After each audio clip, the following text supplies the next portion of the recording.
सोचिए एक सुबह आप उठें और जैसे ही रोजाना की तरह अपना न्यूज़पेपर उठाकर देखें तो आपके देश का एक हिस्सा आपके देश से अलग कर दिया गया हो, तो आपको कैसा लगेगा? ऑब्वियसली अजीब लगेगा। ऐसा ही हुआ था 1 अप्रैल 1937 को, जब गवर्नमेंट ऑफ बर्मा एक्ट 1935 के तहत बर्मा यानी आज के म्यांमार को भारत से अलग कर दिया गया। लेकिन सबसे अलग बात यह थी कि ब्रिटिश राज के इस डिसीजन से बर्मा के लोग बहुत खुश थे। वो मेनलैंड इंडिया से अलग होना चाहते थे। लेकिन ऐसा क्यों?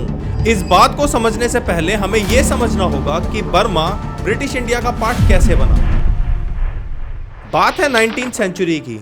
ब्रिटिश एम्पायर अपने कॉलोनियल एक्सपेंशन के पीक पर था। उनका मोटिव था ट्रेड, रिसोर्सेज और जियोपॉलिटिकल डोमिनेंस। बर्मा अपने रिच नेचुरल रिसोर्सेज जैसे कि साइगोन ट्रीज, राइस, मिनरल्स और स्ट्रेटेजिक लोकेशन की वजह से ब्रिटिशर्स के लिए एक अट्रैक्टिव टारगेट था।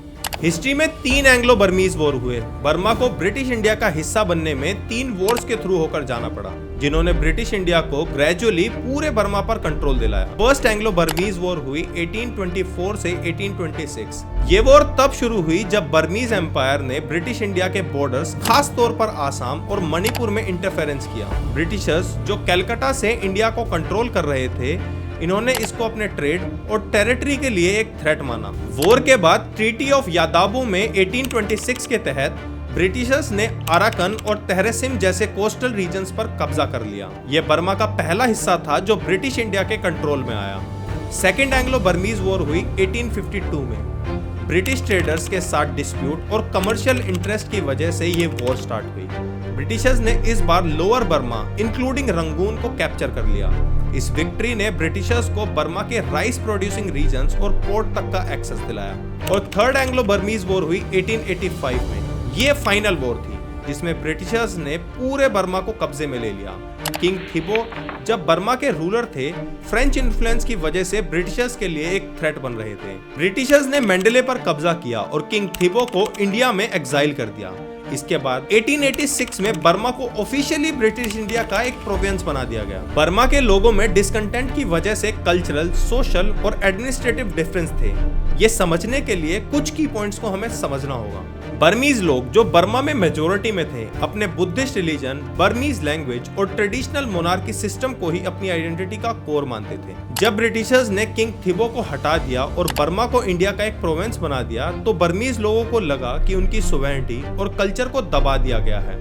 इंडियन एम्पायर के बड़े फ्रेमवर्क में उनकी यूनिक नीड्स को प्रायोरिटी नहीं दी जा रही। ब्रिटिश एडमिनिस्ट्रेशन कलकत्ता सेंट्रिक था। बर्मा के लोकल इश्यूज जैसे कि एग्रीकल्चर पॉलिसीज या एजुकेशन को उतनी इंपॉर्टेंस नहीं मिल रही थी जितनी इंडिया के सेंट्रल प्रोविंस को मिल रही थी। फॉर एग्जाम्पल, बर्मीज फार्मर को high taxes, force rice exports की वजह से प्रॉब्लम हो रही थी, लेकिन ब्रिटिश पॉलिसीज इन्हें एड्रेस नहीं कर रही थी। इंडियन इमिग्रेंट्स जो ब्रिटिश एडमिनिस्ट्रेशन के सपोर्ट से बर्मा में इन्फ्लुएंशियल पोजीशन में थे, उनकी वजह से लोकल बर्मीज लोगों में विद्रोह की भावना जागने लगी थी। 1930s में एंटी इंडिया राइट्स भी हुए, क्योंकि बर्मीज लोगों को लगा कि उनकी इकोनॉमिक अपॉर्चुनिटीज इंडियंस के हाथों छीन रही हैं। 1920s तक बर्मीज नेशनल मूवमेंट्स जैसे कि यंग मैन बुद्धिस्ट एसोसिएशन और general council of Burmese association active हो चुके थे। इन मूवमेंट्स ने ब्रिटिश इंडिया के खिलाफ आवाज उठाई और अपनी यूनिक आइडेंटिटी के लिए सेपरेशन की डिमांड की। ये लोग मानते थे कि इंडिया के साथ जुड़ा रहना उनकी कल्चरल ऑटोनॉमी के लिए हार्मफुल हो सकता है। कलकत्ता से कंट्रोल होने वाला साइगोन बिजनेस बर्मा के लोगों के लिए ब्रिटिश इंडिया से अलग होने का एक इनडायरेक्ट रीजन था।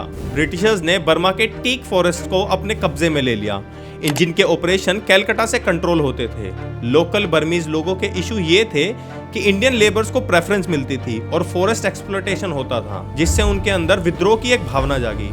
नेशनलिस्ट ने इसको ब्रिटिश ऑपरेशन का एक सिंबल बनाया और अपने रिसोर्सेज पर कंट्रोल करने के लिए 1937 में विभाजन की डिमांड को सपोर्ट किया।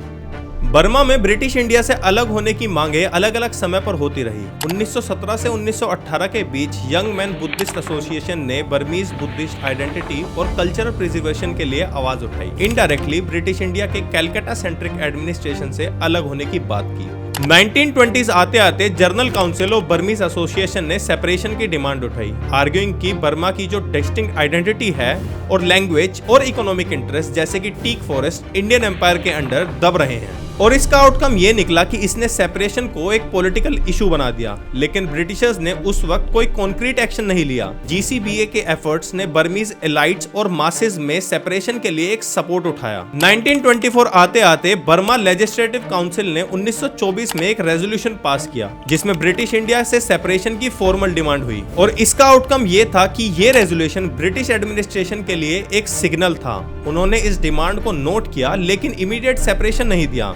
इसने साइमन कमीशन के लिए ग्राउंड वर्क तैयार किया। 1929 आते आते भारत में साइमन कमीशन आ गया। जब पूरा भारत साइमन कमीशन के खिलाफ खड़ा था और साइमन गो बैक के नारे लगा रहा था, वहीं बर्मा में इसको सपोर्ट किया जा रहा था। जब साइमन कमीशन बर्मा के दौरे पर था, बर्मीज लीडर्स ने स्ट्रांगली सेपरेशन की डिमांड की, आर्ग्यूइंग कि बर्मा का बुद्धिस्ट कल्चर, जियोग्राफी और एडमिनिस्ट्रेटिव नीड्स इंडिया से अलग हैं। इसका आउटकम ये निकला कि कमीशन ने 1929 में सेपरेशन को रिकमेंड किया, स्टेटिंग कि बर्मा के लोगों को अलग क्राउन कॉलोनी बनाया जाए। 1932 में बर्मा का पॉलिटिकल मैदान गर्म था। मुद्दा था ब्रिटिश इंडिया के साथ रहना है या उससे अलग होना है।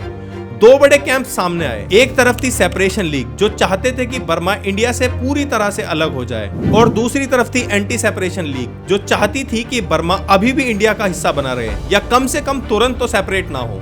जब इलेक्शन हुए तो पब्लिक ने अपना फैसला सुना दिया। एंटी सेपरेशन लीग को 80 में से 42 सीटें मिली, जबकि सेपरेशन लीग को सिर्फ 29। बाकी 9 सीटों पर इंडिपेंडेंट कैंडिडेट जीते।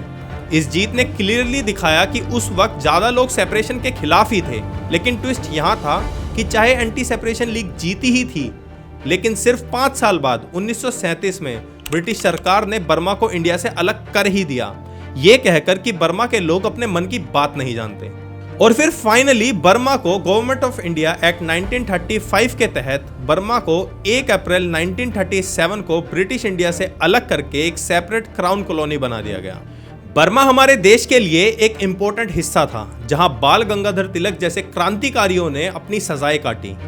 आखिरी मुगल बादशाह बहादुर शाह जफर को भी बर्मा में ही एक्साइल किया गया था ब्रिटिश सरकार के द्वारा, और बाद में उन्हें वहीं पर दफनाया गया था। ऐसा नहीं था कि सेपरेशन के बाद इंडियंस बर्मा में नहीं रहते थे, लेकिन 1962 में बर्मा में तख्ता पलट होने के बाद वहां के तानाशाह ने सभी इंडियंस को वहां से देश निकाला दे दिया था। तो दोस्तों, ये थी कहानी बर्मा की भारत से अलग होने की। अगर ये वीडियो पसंद आई हो तो इसे लाइक करें, शेयर करें और हमारे चैनल को सब्सक्राइब करें ताकि हम ऐसे ही और इंटरेस्टिंग वीडियो आपके सामने लाते रहें।